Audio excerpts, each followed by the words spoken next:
Hey, what's up, everyone? This is Gerardo Morillo coming at you live.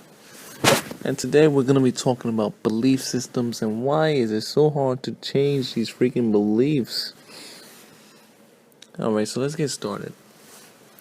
Beliefs is very difficult to change because, well, I mean, they're also easy to change once you learn how to change it, but for most people they're difficult because they're so invested into these ideas. They're so committed into these ideas and beliefs that they have in store inside their brains.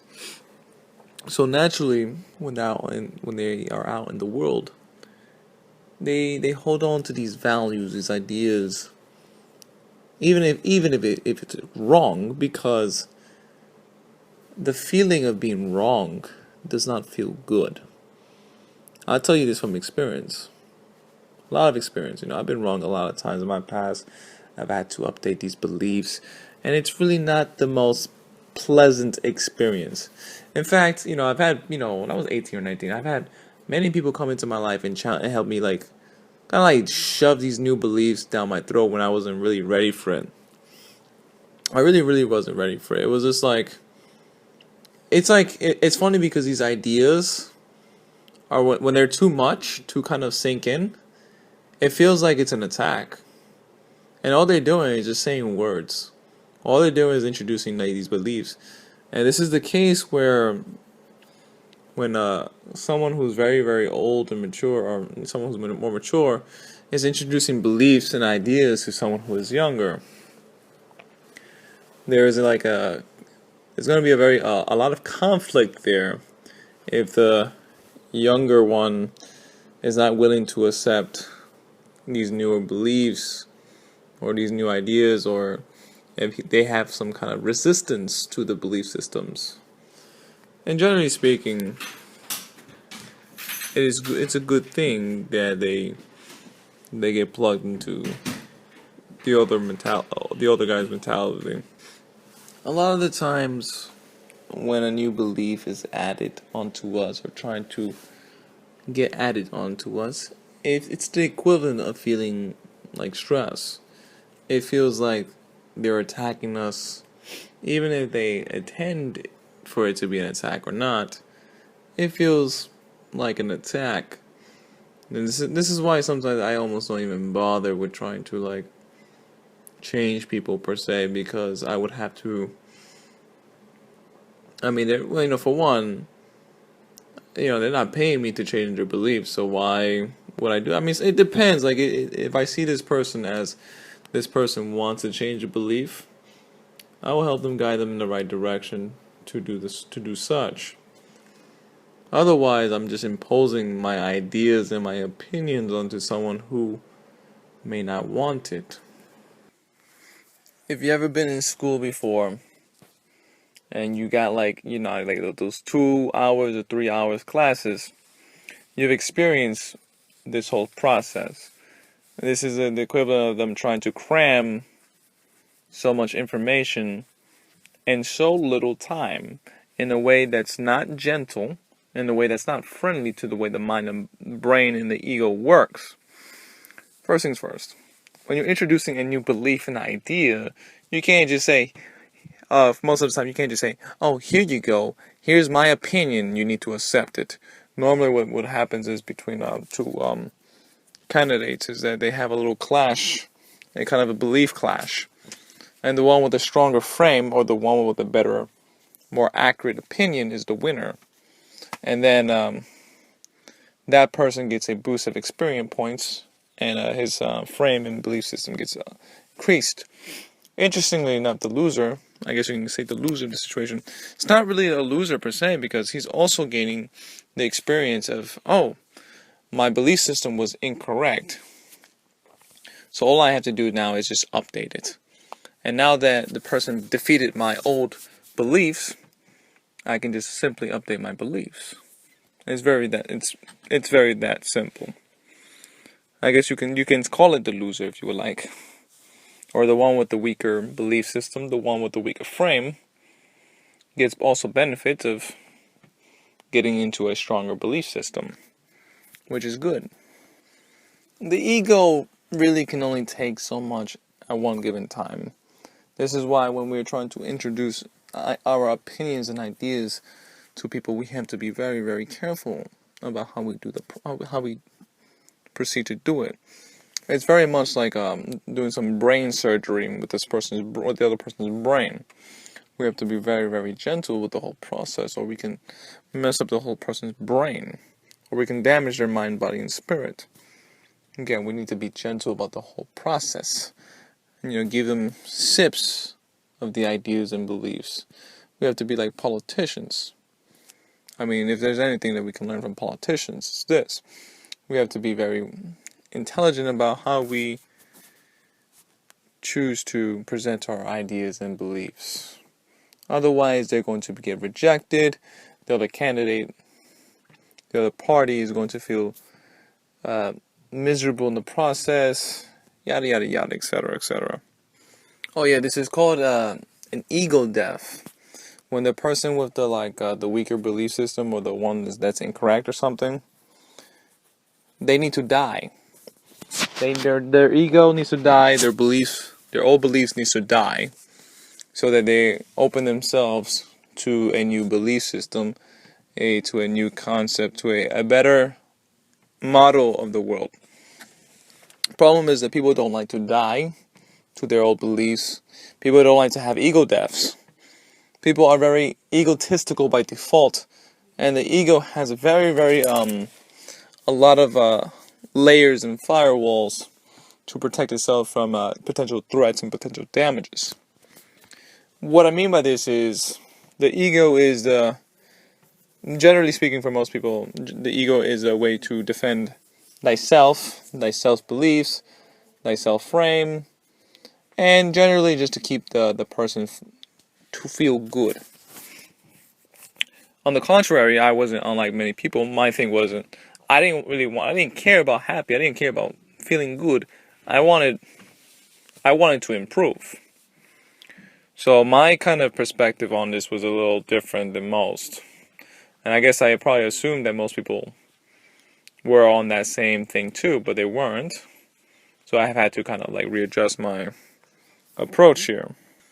And the simple fact is that most people are operating on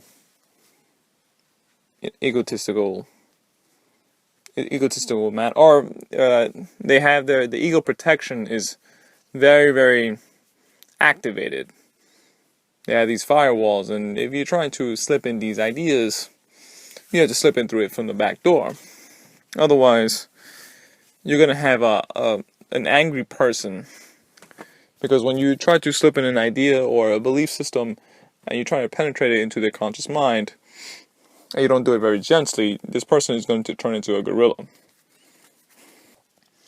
And here's the thing: is that most people, I found it, they think that they don't operate in these in this kind of way. And sometimes they even fool me too, where it's like, oh, okay, this person seems like this person is different. I don't assume this to be the case. I just assume now that they operate in the standard default way, and I have to be gentle about how I choose to present my ideas to them. And in the past, I misinterpreted certain people where they seem very intelligent, where I could kind of be very open to them. And they presented and they counteracted within a way that just makes sense based on the ego and just based on how belief system works. So that's why I take the kind of default and standard practice, which is I just update them very slowly, update them very gently, if that's what they will want. If they want to improve, then I give them small tips, small tricks here or there to bump them up in their mindsets and their belief system over time. Because if you're trying to update someone's belief system rapidly and quickly, it just doesn't work. They need to have some prior understanding, or they have to have their belief system needs to be good enough where you can give them like a crash course and it's not feeling like an attack. They must be coming from already a position where it's not all new to them, where it's familiar. And I will get on to familiarity on a different topic, because familiarity is a very, very, very big thing. It's probably one of the most important things that we need to understand when we're discussing about the mind and body system. In order to see or change our beliefs, we must do a couple things. We need to write down what we think our beliefs are, and then we can kind of physically see the belief, and this makes it a little more easier to change. Or, we can just simply read books and borrow these belief systems and these mindsets that will plug us into these concepts, in which case that would also be highly effective as well. In summary, if you want to update someone's belief system, it is best to operate it from a very slow and steady perspective. If you are the one with the better belief system, that you need to have an understanding that this person does not think in terms of the same way as you. The other person doesn't have the same brain. The other person hasn't done the same amount of thinking, the same ideas, the same thoughts, the same background, the same etc., etc., etc. This is why you need to understand that they haven't arrived at the same conclusion as you have, because they haven't done the same research. They live different lives. There's just too many things to consider here. So it just makes sense to just bump them up slowly, as this is the most effective strategy, and gently, because we want to be ego-friendly. On the contrary to what's been known to most strategies are kind of like, yeah, let's bust the ego. It's like, yes, and then you still need to kind of be gentle about it, because the certain mindsets are not very ego friendly, and I tried many not ego friendly mindsets, and I've talked to people in ways that were not very ego friendly. So I know that this system is there. This to me is not even a question. There are certain things that are just not ego friendly for thyself, and ego friendly for that other person too. It's just the way it works. Another thing about beliefs, I don't know if you're in a relationship and you're reading a certain book from a certain author, and this other person is reading a book from a different author, you're gonna get into belief clashes, because now, if you want to get on the same page, read from the same book, honestly. Otherwise, you're gonna get into these very trivial, the books could be almost the same thing, but it's if the words are changed in the books, you're going to get into different weird scenarios, and it's not good. So in general, if you want to, be in perfect harmony with with your spouse, your relationship with your partner, you gotta read the same book. You gotta watch the same movies. You gotta do the same things. You want to get, and especially in a relationship. And I'm looking at it from how the brain works, not from how relationships are known to work. You need to get on the same page. You need to get harmony. At some point, the two people's core values need to be synchronized, or at the very least complementary, where they're not against each other. The core values and dominant thoughts of both respective parties need to be complementary or the same. Again, it's important to realize that this is not exclusive to particular people. I don't like to work in terms of a specific. I like to work as to, okay, this is what works most of the time for most people. Because we can get very specific about detailed stuff. I like to work on things that are reliable and consistent for the majority of the minds and bodies. When in doubt, update them slowly. Be ego-friendly. Otherwise, you're going to get angry people. And trust me, you don't want angry people. It's just not good. But then again, you can also turn angry people into buyers too. I don't know, it depends. But anyways, bump them up slowly. Think of it as you're being gentle. It's like a baby. If they haven't arrived at the same conclusion as you because they probably haven't done the same research, or they probably have different backgrounds. Anyways, thank you for listening to this podcast. This has been Gerardo Morillo, founder of ProsperityLifeHacks.com. If you like this podcast, please drop a comment or hit that like button. Thank you. Bye bye now.